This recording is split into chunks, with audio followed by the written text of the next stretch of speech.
Gonna talk to you about my friend Janet Chiapetta, who I met through belly dance. For a short time, it's like I lived in the valley for a long time, for like 22 years. But around, I'm trying to think of the year right now.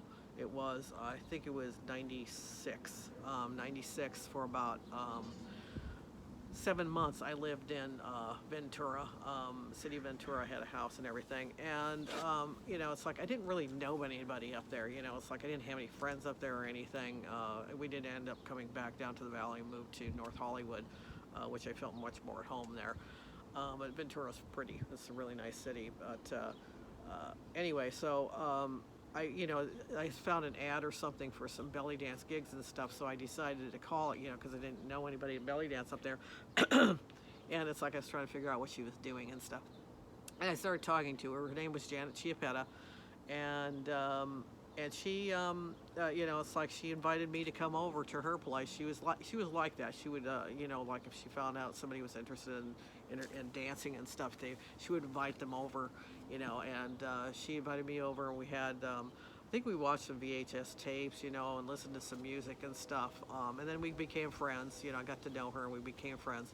The very sad thing about Janet is like many years earlier she had been the victim of a horrible attack, and she was raped and attacked by some jackass, and she was almost killed because she was shot multiple times, and she lost an eye, and she got shot also in the torso, I think, a couple of times, so she had some problems and stuff. But she always wore an eye patch to cover up the eye. It's like some people refer to her as eye patch Janet. It's like, and she was okay with that. But she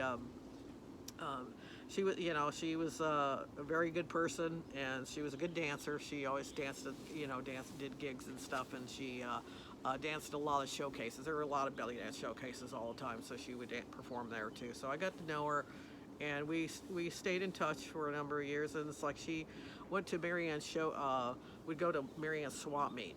And the last time I saw her was at Marianne's swap meet, which is in the Valley, San Fernando Valley.